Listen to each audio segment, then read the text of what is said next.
Do Sol a Marte.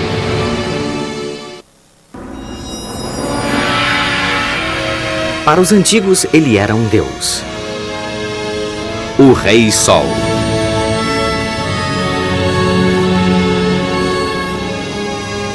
Para nós, ele representa uma imensa fonte de energia no centro do sistema solar. Um inferno nuclear que produz ao mesmo tempo calor e luz e, consequentemente, a vida, o nosso Sol. A história do Sol começa há mais de 5 bilhões de anos com a morte de uma estrela gigante. Ela explodiu, tornando-se uma supernova, e a onda de choque se propagou através do espaço na direção de uma grande nuvem de hidrogênio. Esta nuvem implodiu, dando origem a anéis de gás e de poeira cósmica. E no centro do seu núcleo, uma verdadeira fornalha nuclear começou a arder. Nosso Sol acabava de nascer. Um gigantesco forno de energia, um colosso contendo 99% da matéria que formava a nuvem original. A matéria restante se condensou, vindo a formar depois os 9 planetas do Sistema Solar. O Sol e os 9 planetas constituem o Sistema Solar, cujas fronteiras são formadas pela heliosfera, uma bolha que marca os limites de influência do Sol. Para além dela, começa o espaço interestelar. O Sol é uma estrela e, como milhões de outras, é um farol repleto de energia. Ele fornece luz e calor ao nosso mundo. Todas as formas de vida dependem dele. A energia de todos os nossos combustíveis tem origem na luz do Sol. Há milhões de anos, ela vem alimentando os vegetais, os quais, depois de fossilizados, são hoje queimados para liberar esta energia conservada em seu interior. Mas afinal, o que é o Sol, esta estrela tão importante para nós? No interior do seu núcleo, encontra-se um reator nuclear com uma temperatura de 15 milhões de graus Celsius que transforma o hidrogênio em hélio. A cada segundo, o Sol consome mais de 4 milhões de toneladas de sua própria massa. Fazendo um corte vertical da esfera solar, podemos ver o trajeto percorrido pela energia liberada por essas reações nucleares. Ela leva mais de 1 milhão de anos para se deslocar do interior do núcleo até a superfície. Depois de atingir a superfície, essa energia precisa de apenas 8 minutos e meio para percorrer os 150 milhões de quilômetros que separam o Sol da Terra. Essa energia liberada é o que chamamos de luz do Sol. Analisando seu espectro, especialmente as faixas escuras ou riscas de absorção, os astrônomos calculam que a composição da matéria solar consiste em 73% de hidrogênio, 24% de hélio e 3% de átomos mais pesados, como carbono e oxigênio. Vemos aqui a superfície do Sol, a fotosfera amarelada, cuja temperatura gira em torno de 6.000 graus Celsius. E vemos, logo acima dela, os fogos de artifício que constituem a cromosfera vermelha. Vejamos mais de perto a fotosfera. Gás em ebulição na superfície e gás mais frio que desce. Cada mancha tem o tamanho da superfície da França. Não é um girassol, é uma mancha solar. Estas manchas escuras marcam periodicamente a face do Sol.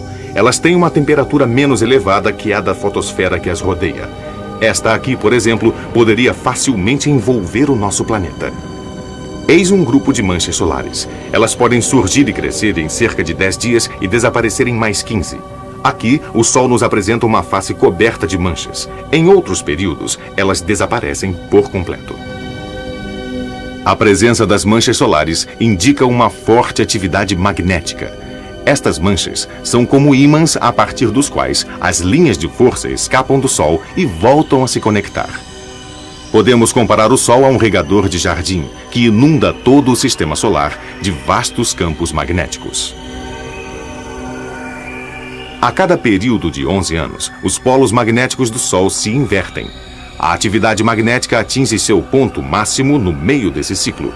Ela é gerada pelos gases que se encontram logo abaixo da superfície.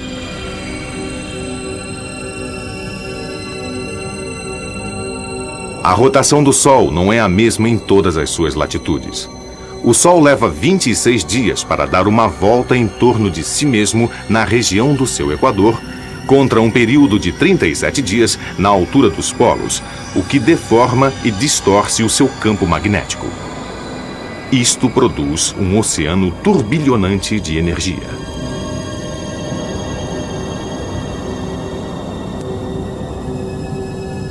No interior da cromosfera, a atmosfera interna do Sol, arcos de gás indicam as linhas de força magnéticas.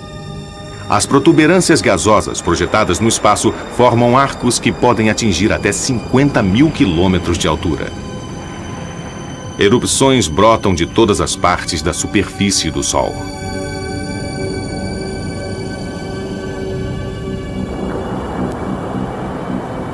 Jatos ardentes de gás são disparados por ondas magnéticas que brotam das profundezas do Sol.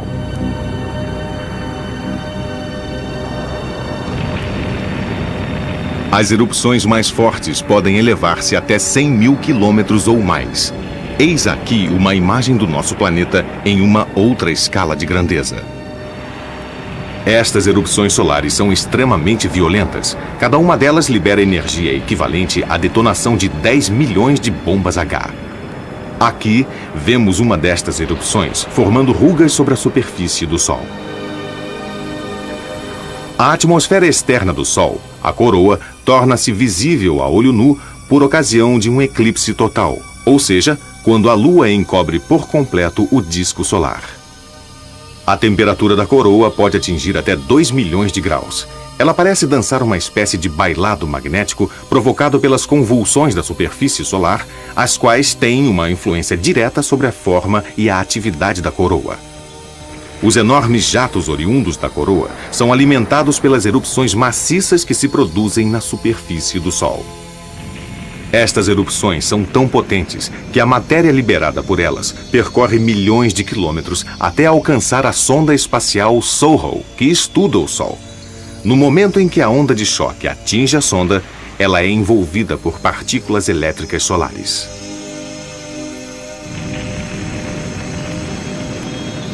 Estas partículas são emitidas continuamente pelo Sol e constituem o que denominamos vento solar.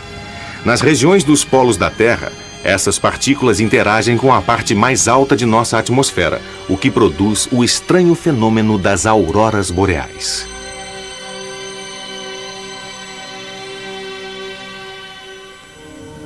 O Sol possui seus segredos. Ainda hoje, ninguém conseguiu explicar por que se registra uma temperatura tão alta na coroa solar. No interior do Sol, a temperatura é de 15 milhões de graus Celsius. Na superfície, somente 6 mil graus. Mais acima, na região da coroa, a temperatura volta a subir até 2 milhões de graus Celsius. Por que tanta diferença? Talvez devido à energia magnética. Sabemos que existem pulsações solares, mas não sabemos realmente por quê. A sonda SOHO registra estas fortes oscilações e constrói um gráfico sonoro para analisar o que acontece no interior do Sol. E isto nos revela como o Sol muda de forma. Com uma exatidão sem precedentes, a SOHO registra as ondas sonoras que permitem aos cientistas examinar a atividade interna do Sol. Eles descobriram, por exemplo, que correntes de gás percorrem a superfície do Sol a toda velocidade e as mais velozes são as que nascem logo abaixo da superfície. Há igualmente tornados, tão grandes quanto o nosso planeta, que giram nas proximidades dos polos a mais de 500 mil quilômetros por hora. Em 5 bilhões de anos, o Sol terá consumido todas as suas reservas de hidrogênio. Ele se expandirá e seu diâmetro de 1.400.000 quilômetros será multiplicado 200 vezes, transformando-o num gigante vermelho. Os planetas mais próximos, Mercúrio, Vênus e Terra, serão absorvidos pela massa solar e desaparecerão.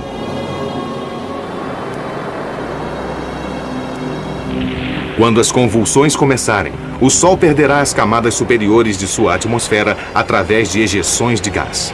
O núcleo, aquecido ao máximo, ficará exposto. Finalmente, o próprio núcleo implode, surgindo uma anã branca, uma estrela minúscula, um pouco maior do que a Terra. De todos os planetas menores do Sistema Solar, apenas Marte sobrevive, girando em sua órbita solitária. Mais tarde, restará do Sol apenas uma anã negra, uma estrela morta.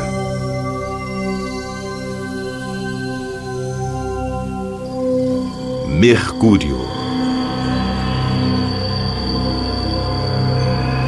Em sua fase inicial, o Sistema Solar é um turbilhão de gás e de poeira cósmica.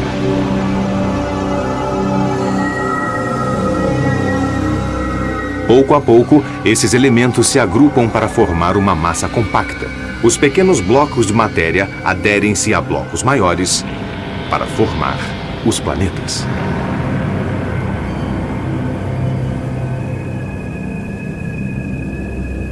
Depois de 4 bilhões e meio de anos, forma-se Mercúrio, o planeta mais próximo do Sol. Depois de Mercúrio, 3 outros pequenos mundos rochosos: Vênus, o planeta Terra e Marte. Milhões de quilômetros além, formam-se os gigantes gasosos: Júpiter, Saturno e seus anéis. Depois, Urano e Netuno. E mais longe ainda, Plutão. E os fragmentos rochosos que flutuam no cinturão de Kuiper. Nos confins do Sistema Solar, vêem-se os cometas da nuvem de Oort, blocos de gelo tão antigos quanto os planetas.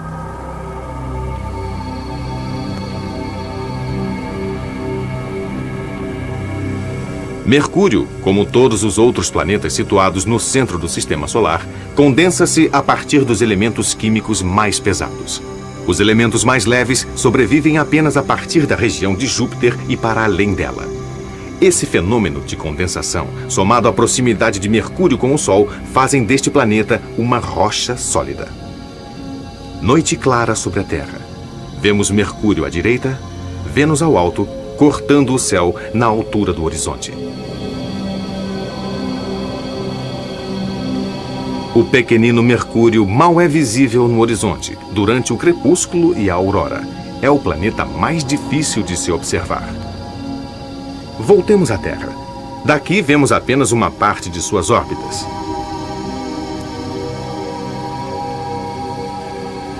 Vênus, o segundo planeta a partir do Sol, leva 225 dias para percorrer sua órbita. Mercúrio precisa de apenas 88 dias. Às vezes, Mercúrio se alinha entre a Terra e o Sol e pode ser visto passando à frente do disco solar. Visto de longe, Mercúrio se assemelha à Lua, com uma superfície marcada por crateras. Mas ele traz dentro de si um núcleo extraordinariamente rico em ferro.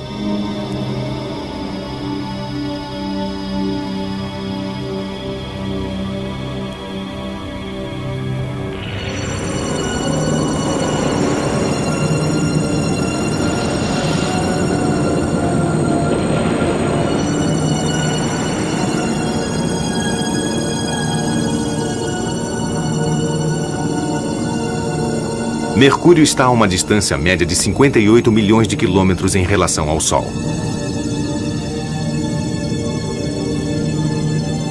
Todas as imagens que temos de Mercúrio foram transmitidas pela sonda Mariner. Novembro de 1973. Missão Mariner 10. A sonda parte na direção do planeta mais próximo do Sol. A combinação de órbitas faz com que a sonda não leve mais do que 3 meses para atingir as proximidades de Vênus.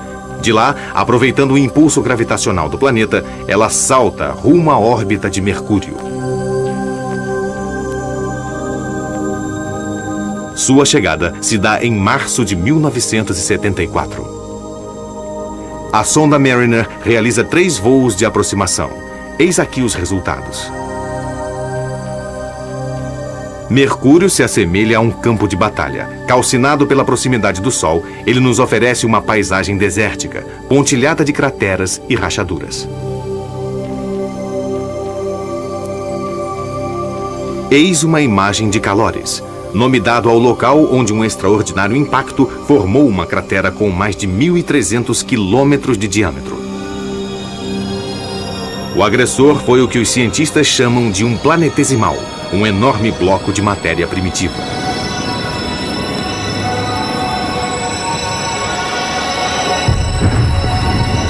Na época da formação do Sistema Solar, todos os jovens planetas foram bombardeados por esses mísseis. Um cataclismo de extraordinária violência, que ocorreu há mais de 4 bilhões de anos. À direita vemos Zola, uma cratera menor, e aqui as marcas provocadas pela ejeção de matéria por ocasião do impacto. Estas crateras apresentam fissuras por toda a parte. Mercúrio é coberto por fendas. A maior parte delas foi produzida pelo impacto de calores. Imagina-se que esta seja também a origem da planície de lava, rochas de chumbo derretido que teriam brotado das profundezas do planeta. Mas a maior das planícies de Mercúrio surgiu muito depois de calores. Elas se formaram no momento em que as fendas do solo despejaram oceanos de lava. Além disso, as montanhas de Mercúrio formam uma paisagem de contornos muito mais acentuados. Foi necessário mais de 1 bilhão de anos para que estas planícies se formassem. E agora, mais de 3 bilhões de anos depois, não há qualquer sinal de atividade vulcânica. Mercúrio é um planeta morto. Tudo que ainda pode modificar a sua superfície depende do acaso da colisão com outros corpos celestes, como este.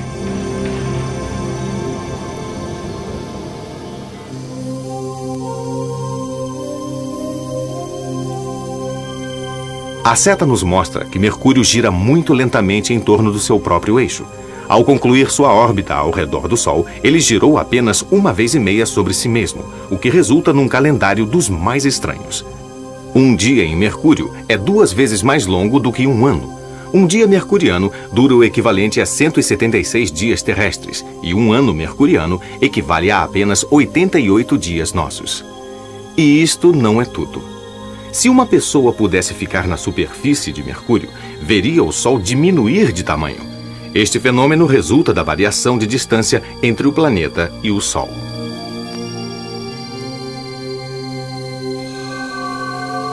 Como o planeta descreve uma órbita elíptica, o Sol aparece maior quando Mercúrio se aproxima dele. De longe, o Sol é 2 vezes menor. O que parece ainda mais estranho, cada vez que passa por perto do Sol, Mercúrio se acelera, para depois voltar a diminuir de velocidade. Tudo isto faz com que, em Mercúrio, o Sol nasça 2 vezes por dia.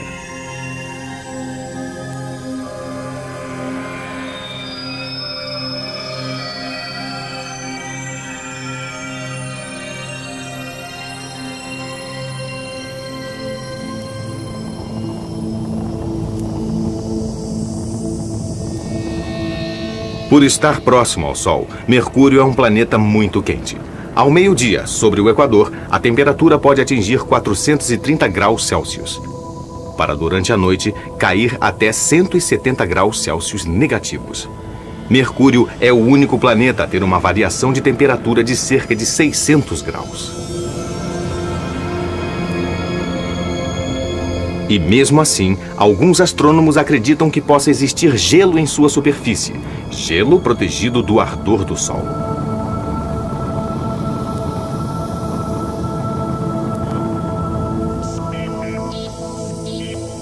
Os potentes radiotelescópios que operam nos Estados Unidos e em Porto Rico detectaram grandes placas de gelo nas regiões polares de Mercúrio. Se realmente houver gelo, ele pode ter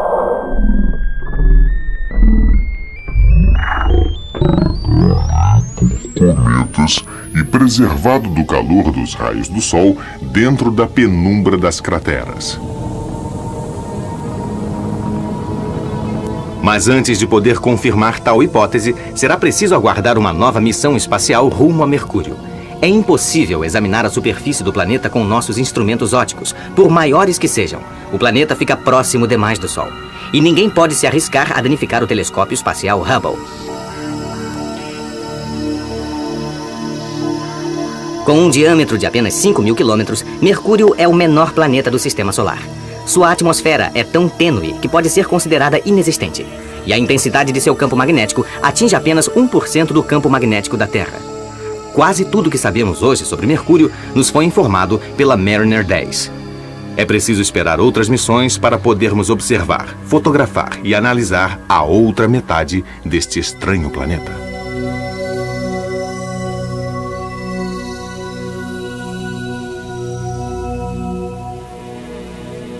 Vênus.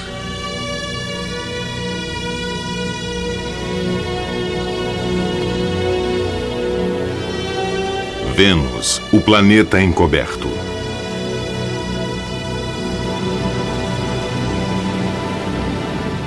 Vênus, envolto em névoa, no interior de sua sufocante atmosfera composta por dióxido de carbono.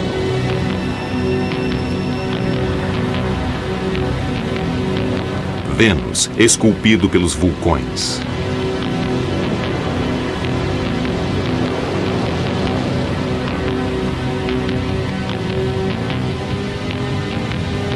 Vênus, onde tanto de noite quanto de dia faz sempre uma temperatura de 480 graus Celsius, já que o Sol jamais penetra em seu interior.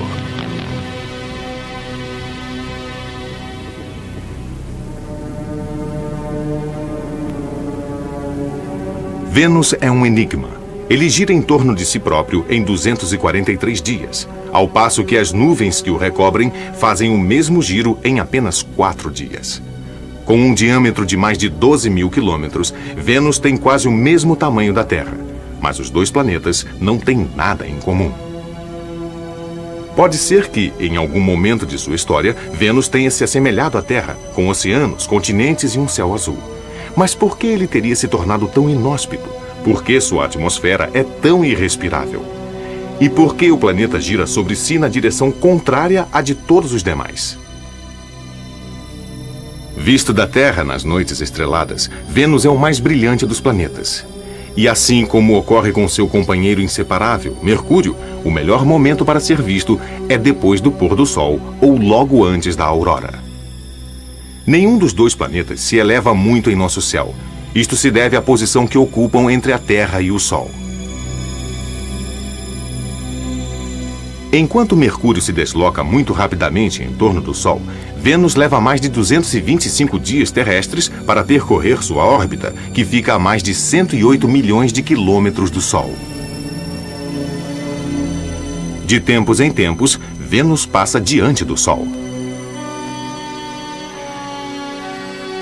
Em 1769, o explorador James Cook observou uma dessas passagens de Vênus. Suas observações, feitas do Pacífico, foram comparadas com outras observações feitas mais ao norte. Por um simples cálculo trigonométrico, a diferença de latitude revelou a distância entre a Terra e o Sol. Foram estas as primeiras tentativas de se medirem as distâncias celestes.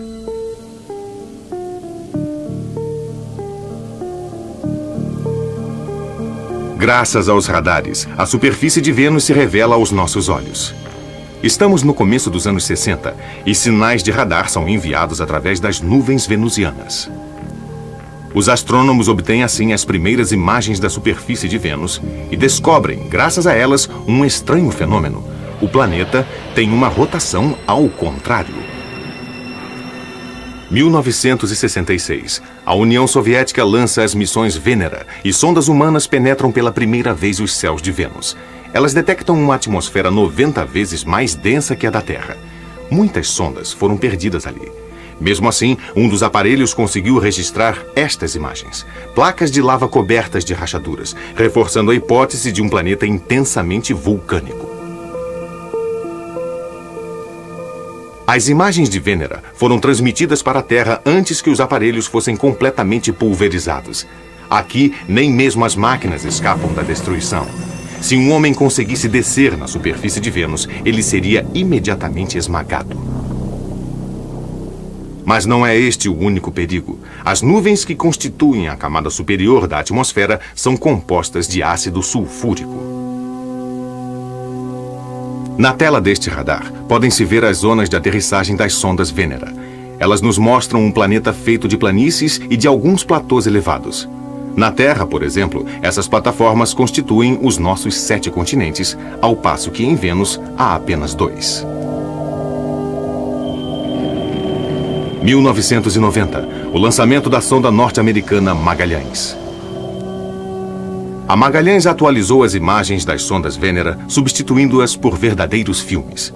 Assim, podemos hoje percorrer a superfície de Vênus como se estivéssemos sobrevoando aquele planeta. Vênus, visto por um programa de computador. As elevações foram acentuadas e as cores são imaginárias, mas todos os demais parâmetros são exatos.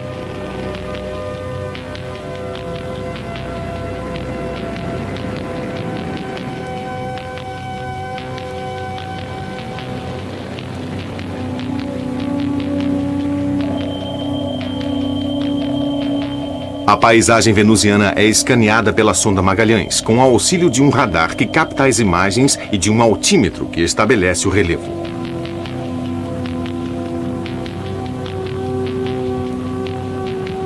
Aqui vêem-se 3 crateras de impacto.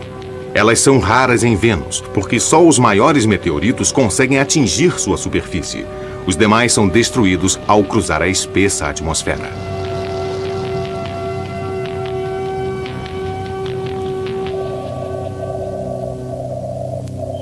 Em faixas sucessivas, a sonda Magalhães registra as imagens que nos revelam a superfície do planeta. Seus vulcões e suas cores de lava radiante.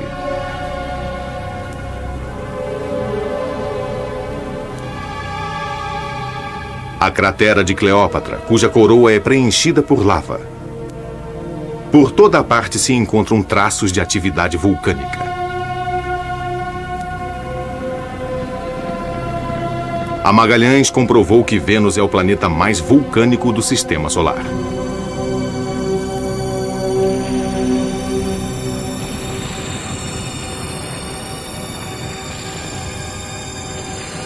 Esses vulcões provavelmente continuam ativos depois de bilhões de anos. Ainda não se sabe por quê. As erupções continuam a despejar enxofre numa atmosfera cada vez mais tóxica.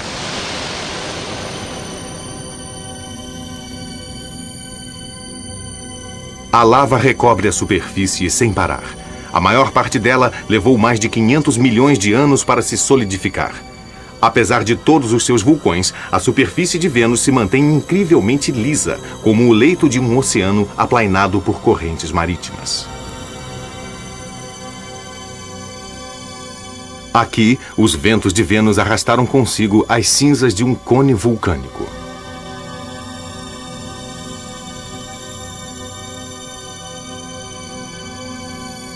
Estes oceanos de lava parecem ter sido literalmente achatados pela pressão atmosférica, como se fossem panquecas cristalizadas em seu próprio caldo.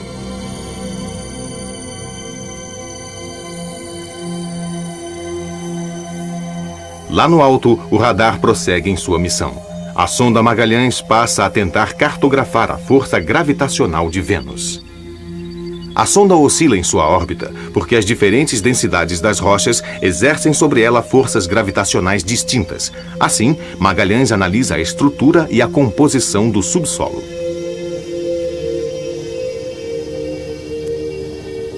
A composição interna de Vênus se assemelha à da Terra.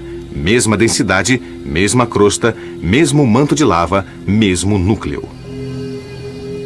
O seu núcleo é sólido e provavelmente feito de uma mistura de níquel e ferro. Mas, ao contrário da Terra, não existe chumbo derretido fora do seu núcleo. Assim, Vênus praticamente não possui um campo magnético. Outubro de 1994. A missão da Magalhães chega ao fim e ela se precipita através das nuvens venusianas como um avião kamikaze.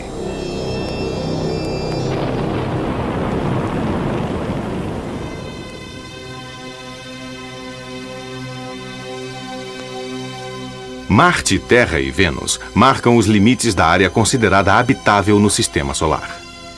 Vênus, mais próximo do Sol, encontra-se no limite extremo desta área.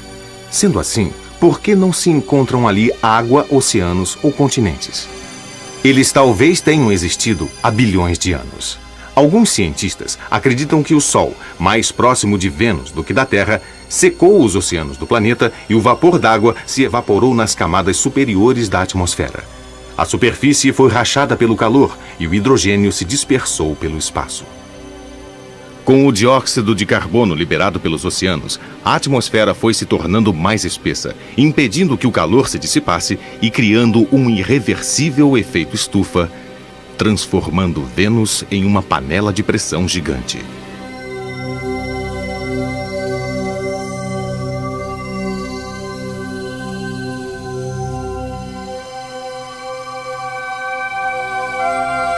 O planeta azul. A 150 milhões de quilômetros do Sol, encontra-se um planeta magnífico, o planeta azul. Este pequeno paraíso é o nosso lar. O terceiro planeta, a contar do Sol, e o primeiro a possuir um satélite.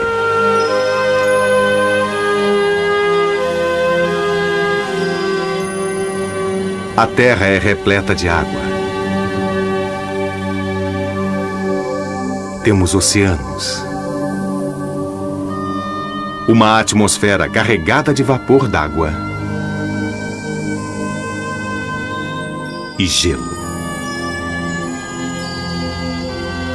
Onde não existe água, temos desertos. Mas quando a água surge, ela faz brotar a vida em profusão.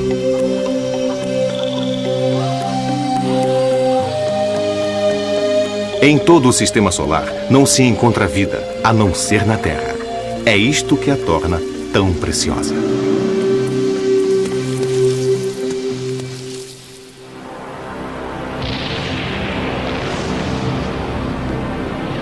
Quando o sistema solar começou a se formar, a Terra não possuía nem água nem vida. Era apenas um bloco de rocha em fusão. Isto se deu há 4,5 bilhões de anos. Os elementos mais pesados já haviam se agrupado no centro da Terra. O interior de seu núcleo é composto de ferro e níquel em estado sólido. Em volta dele existe um núcleo externo em fusão. E ao redor deste, o manto. Pode-se estudar a estrutura interna da Terra graças às ondas sísmicas. As ondas primárias aparecem aqui em amarelo, atravessando o núcleo. As ondas secundárias, em azul, são bloqueadas. O campo magnético da Terra, com seu polo norte errante, é gerado pelos movimentos dos metais fundidos da parte externa do núcleo. Se os polos da Terra fossem invertidos, como já ocorreu num passado remoto, isto seria uma catástrofe para os pássaros, que se orientam graças aos campos magnéticos. No centro da Terra, o magma incandescente exerce uma pressão sobre a camada superior do manto. Esta pressão se traduz na superfície no que chamamos de a deriva dos continentes.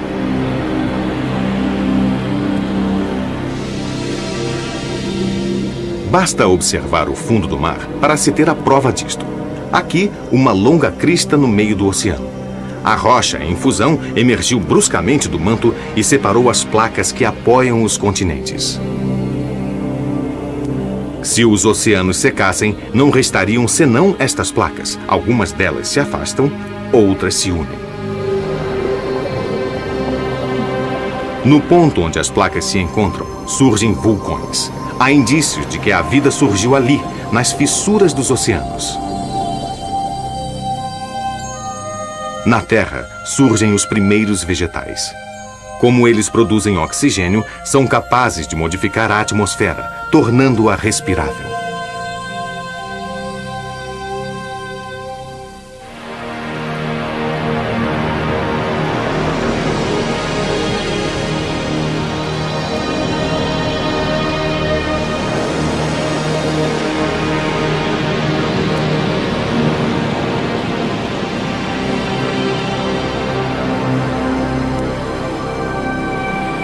Quando os gases tóxicos desta jovem atmosfera se condensaram, surgiu a chuva.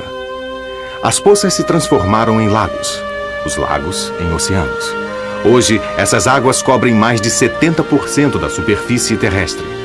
Elas retiveram o dióxido de carbono e nos deram uma atmosfera composta de 1/5 de oxigênio e 4/5 de nitrogênio.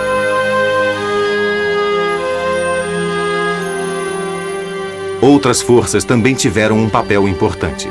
Durante a noite, temos a impressão de que as estrelas caminham pelo céu. Mas isto não passa de uma ilusão. É o resultado da rotação da Terra sobre o seu eixo, uma rotação de 24 horas que produz a alternância entre o dia e a noite. O mesmo ocorre com o Sol. Quando sua sombra diminui em nossos quadrantes solares, não é ele quem está se movendo, mas sim a Terra.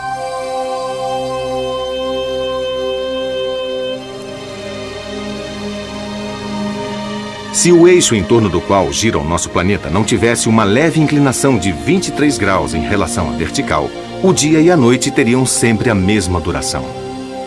Junte-se a isso o fato de que a Terra gira em torno do Sol e estará explicado o fenômeno das estações. A Terra leva 1 ano para percorrer sua órbita. Cada dia, o ângulo formado pela luz do Sol que incide sobre qualquer ponto da Terra muda muito levemente.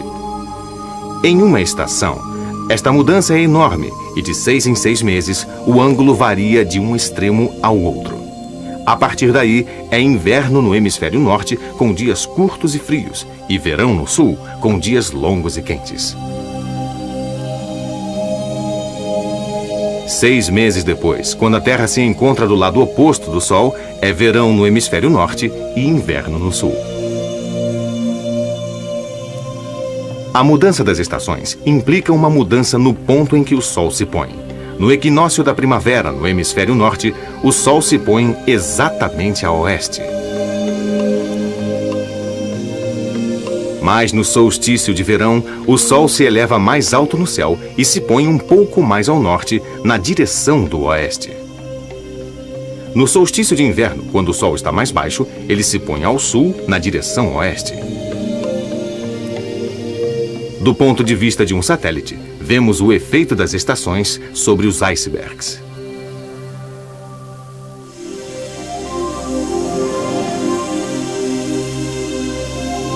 Os oceanos influenciam nosso clima. Eles geram correntes de água ao redor do globo, umas quentes, outras frias. Mas o elemento que tem um papel fundamental no clima terrestre é o Sol.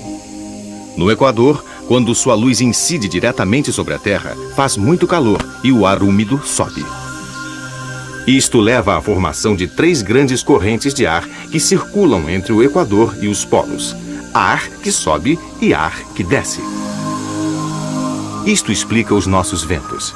Se a Terra não girasse sobre seu eixo, essas correntes de ar soprariam na direção do norte e do sul.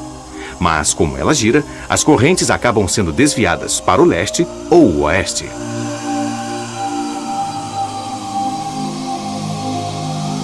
Sobre a África do Norte, existem poucas nuvens, porque ali o ar seco desce, ao passo que ao norte e ao sul é o ar úmido que sobe. Deslocando-se do oeste para o leste, ao passar pelo Atlântico Norte, a corrente do Golfo conduz as águas quentes do Mar das Caraíbas na direção da Europa. A Europa tem sorte. A corrente do Golfo proporciona à face noroeste do continente um clima oceânico temperado. O clima ali é inconstante, mas ameno.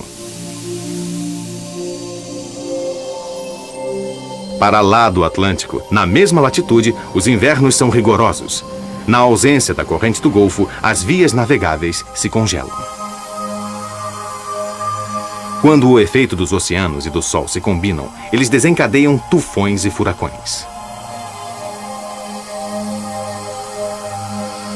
Estes últimos se formam no mar, a partir das tempestades tropicais, com o Sol aquecendo enormes quantidades de ar úmido. O ar então passa a se mover em espiral, cada vez mais depressa, com ventos que chegam a atingir mais de 300 km por hora. E eles atingem o litoral.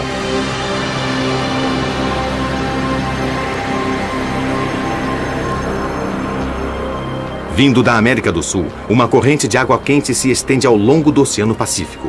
É a ação do El Niño, visto aqui em cor vermelha.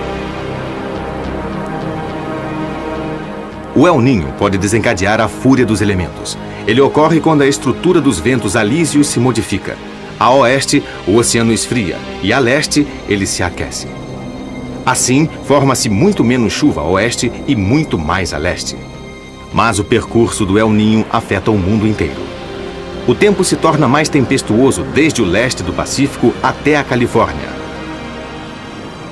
A Indonésia torna-se mais seca. Os incêndios se multiplicam. A Austrália sofre com a seca. E assim, que tempo vai fazer amanhã?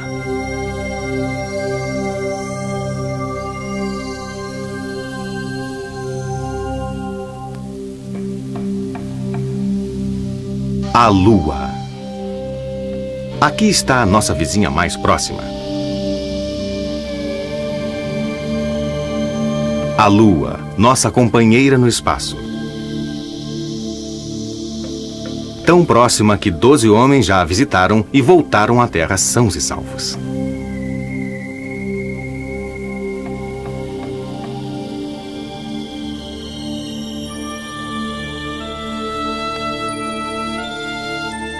Nos dias de lua cheia, as tartarugas do mar chegam até a praia para depositar seus ovos. As marés nessa época são mais fortes e, portanto, este é o período ideal para a incubação dos ovos. A lua não só influencia os ciclos biológicos, mas também as marés e a passagem do tempo. Graças à sua força de gravidade, a lua retarda pouco a pouco a rotação da Terra, fazendo com que o dia, que já foi de apenas 6 horas, tenha chegado às atuais 24 horas. Daqui a alguns bilhões de anos, a Lua terá multiplicado por 50 a duração dos nossos dias. Com mais de 12.700 quilômetros de diâmetro, a Terra é 4 vezes maior e 80 vezes mais pesada que o seu satélite. Se dermos 10 voltas em torno do Equador, teremos percorrido a distância que separa a Terra da Lua. Eis as diferentes fases da Lua.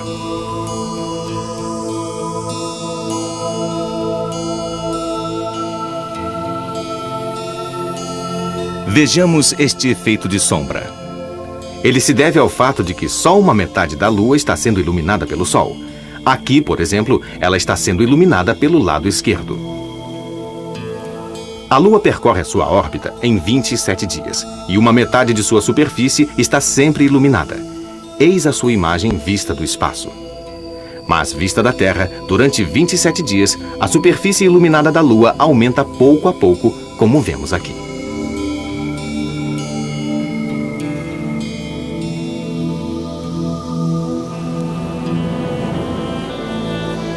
É a Lua que comanda as marés dos nossos oceanos, mesmo com o Sol tendo também uma certa influência sobre esse fenômeno.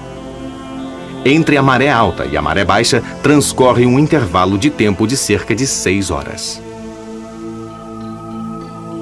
Em toda a superfície da Terra, as marés sobem e descem 2 vezes por dia.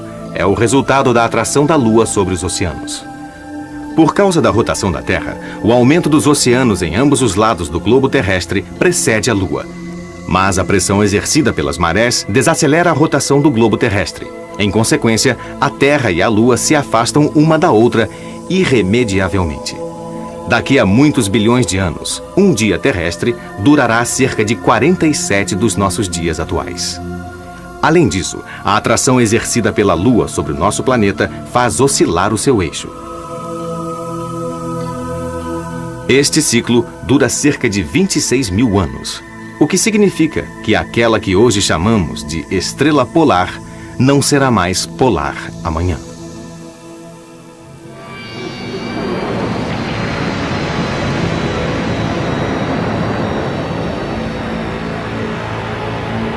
Após o impacto de um jovem asteroide bem no meio do nosso planeta, um anel de fragmentos se pôs a girar em torno da prototerra. Julga-se que esta teria sido a origem da Lua. Ela teria se constituído a partir da crosta e do manto projetados para longe do nosso planeta e da massa de outros corpos celestes que cruzaram o nosso sistema solar.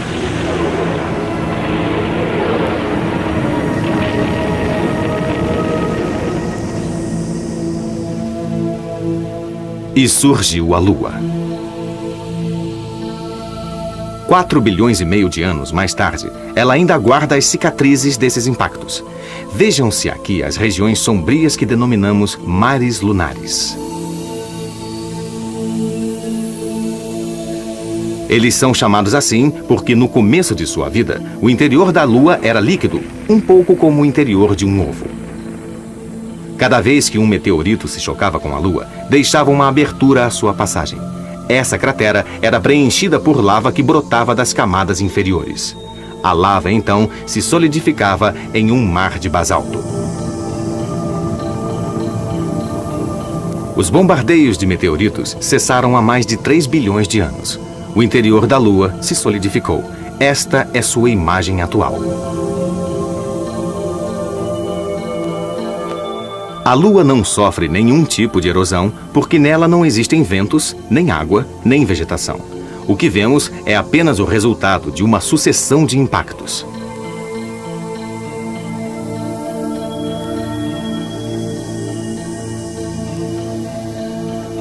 Crateras dentro de outras crateras. Esta aqui, com 90 quilômetros de largura, está crivada de projéteis. pode ser comparada a uma pedra atirada num tanque d'água. Esta é a cratera Tycho. Comparadas às crateras mais antigas, escurecidas pelo Sol, estas são mais jovens e brilhantes. Elas surgiram dos salpicos de um gigantesco impacto e representam as partes mais brilhantes da paisagem lunar. O Vale Alpino. Não se trata de um vale, mas de uma enorme fenda que atravessa de ponta a ponta os Alpes lunares.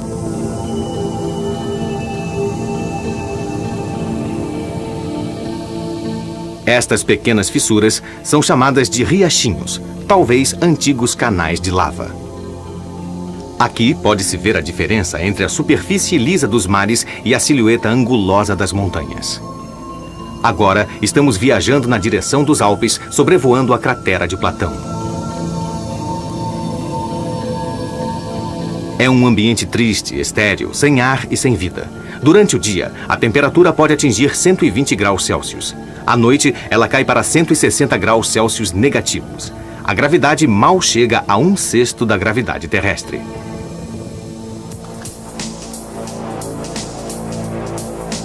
Em 1969, os astronautas Buzz Aldrin, Neil Armstrong e Michael Collins vão partir para a Lua.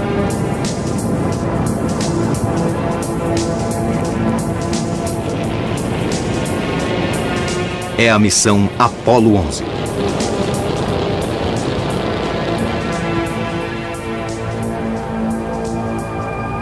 Três dias e meio mais tarde, Armstrong e Aldrin deixam sua órbita em torno da Lua graças ao módulo de alunagem chamado de Águia.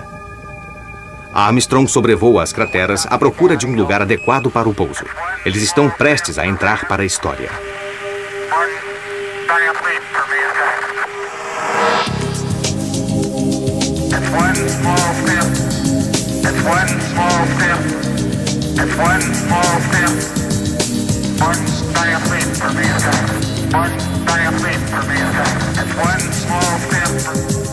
Seis missões Apollo pousaram na Lua.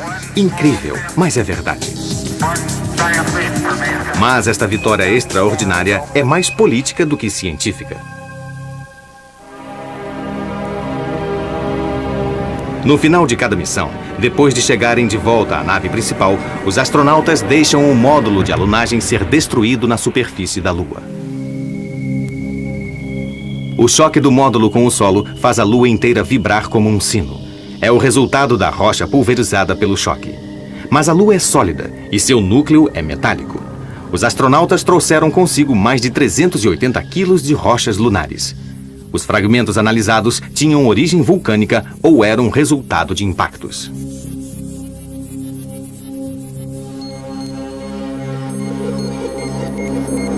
Em 1998, a missão lunar Prospector. Graças aos mapas geológicos criados a partir das missões anteriores, trata-se agora de procurar na Lua a presença de água sob a forma de gelo. Esta imagem poderia mostrar os primeiros traços desta descoberta. O círculo é a bacia de Aitken, uma enorme depressão situada no polo sul da Lua. Os detectores da Prospector constataram que a bacia de Aitken contém milhões de toneladas de água, congeladas abaixo da superfície, aprisionadas na rocha. O mesmo acontece no Polo Norte. A última visita de astronautas à Lua ocorreu em 1972. Sabemos agora que eles devem voltar a visitar o satélite para confirmar a possível existência de água. Marte.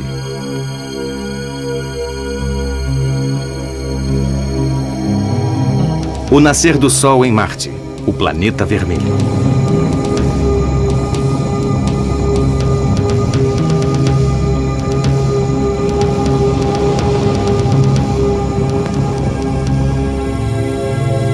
Marte é fascinante. E, sem dúvida, o próximo planeta a ser conquistado pelo homem. Tem um pouco mais da metade do tamanho da Terra, além de ter com ela vários pontos em comum: atmosfera, estações e um dia que dura 24 horas e meia. No entanto, no planeta vermelho faz um frio polar. Sua temperatura raramente se eleva a mais de 0 grau.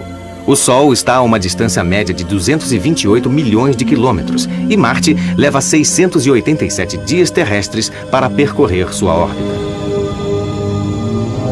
Lá está ele, por trás de um dos seus minúsculos satélites. Estas luas são provavelmente antigos asteroides, blocos de rocha petrificada que teriam sido capturados pelo planeta gelado. O eixo de Marte é inclinado, assim como o da Terra. Mas isto, somando-se ao fato de que a órbita de Marte é elíptica, tem o efeito de modificar as estações. Quando o planeta atinge o ponto mais afastado do Sol, é verão no hemisfério norte e inverno no sul. No ponto mais próximo do Sol, acontece o contrário, verão no sul e inverno no norte. No Polo Norte, a calota polar aumenta durante um inverno relativamente ameno e curto, e se reduz ao longo de um verão relativamente frio e longo.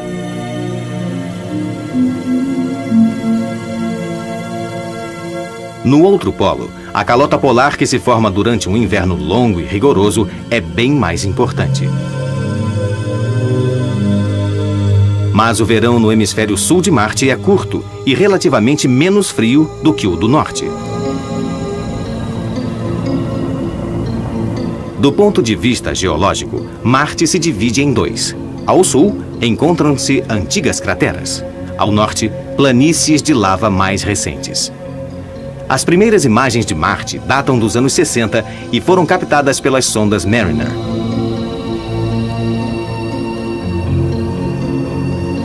Só muito tempo depois é que os cientistas perceberam que os pontos negros nesta foto, por entre uma tempestade de areia, eram 4 enormes cristas vulcânicas. Quando as tempestades de areia se abatem sobre Marte, elas podem durar semanas e recobrir todo o planeta.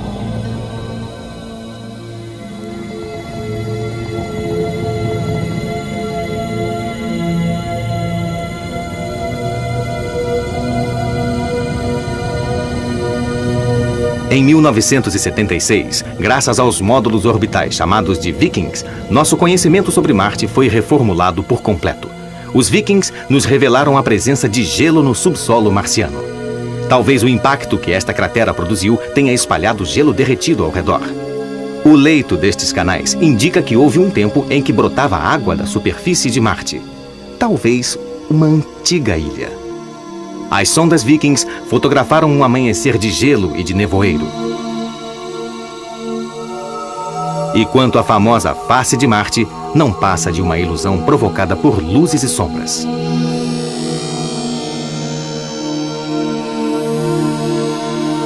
Em 1976, os 2 robôs das sondas Vikings pousam sobre Marte e procuram sinais de vida. Mas parece tudo morto.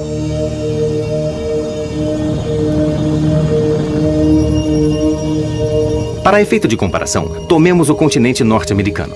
A distância entre a costa leste e a costa oeste é de cerca de 4.000 quilômetros. Este é o tamanho da maior fenda geológica do planeta, o Vale Marineris.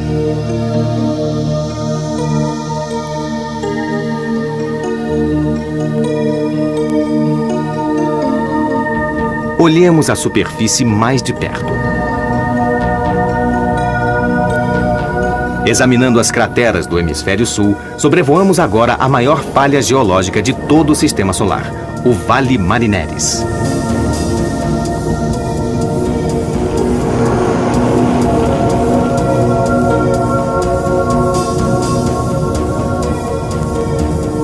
Com suas montanhas a oeste e o monte vulcânico denominado Árcia. Eis aqui outro monte vulcânico, chamado Pavonis. E um terceiro, denominado Ascraeus. Mas há uma elevação maior que todas, o Monte Olimpo. Com mais de 27 quilômetros de altura, o Monte Olimpo é 3 vezes maior que o Everest. Apenas as suas falésias se elevam a 6 quilômetros de altura. O Monte Olimpo é o maior vulcão de todo o sistema solar.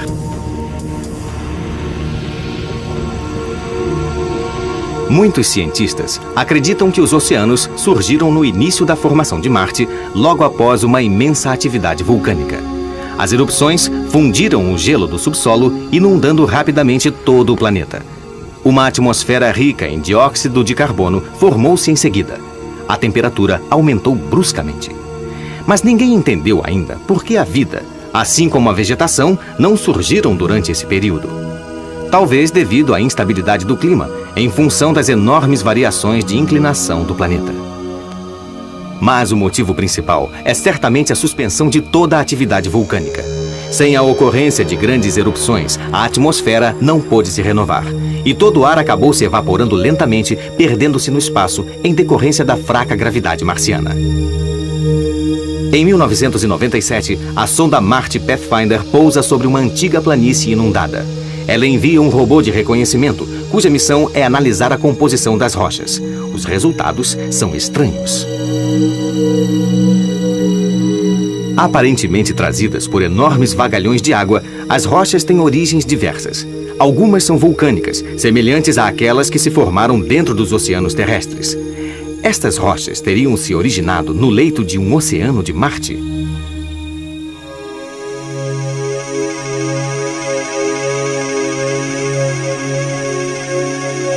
Uma prova a favor desta hipótese nos foi fornecida pela sonda orbital Mars Global Surveyor.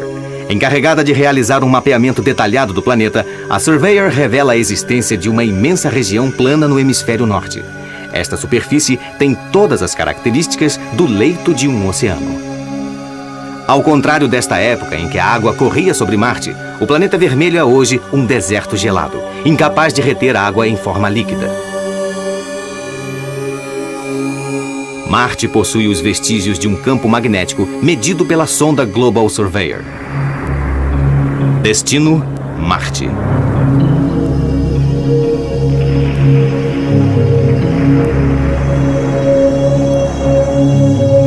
Com o sucesso da Pathfinder e da Global Surveyor, outras missões regulares foram programadas. Cada uma delas terá um módulo orbital acompanhado de um módulo de aterrissagem. Este vasto programa foi denominado Programa Marte Surveyor. Seu objetivo é compreender a história da evolução da água naquele planeta. Muitos cientistas acreditam que ela exista em abundância, mas sob a forma de gelo subterrâneo. O módulo orbital deve reproduzir o traçado dos canais e, através de um código de cores, mapear os dados geológicos. Durante esse período, o módulo de aterrissagem atravessa com rapidez a atmosfera marciana, onde o ar é 150 vezes mais rarefeito que o ar da Terra. E, no planeta Marte, a procura por sinais de vida continua. Poderão os micróbios sobreviver aqui sem calor e sem água? E o homem? Poderá viver um dia em Marte, este planeta coberto de areia? Só o tempo e os robôs poderão nos dizer.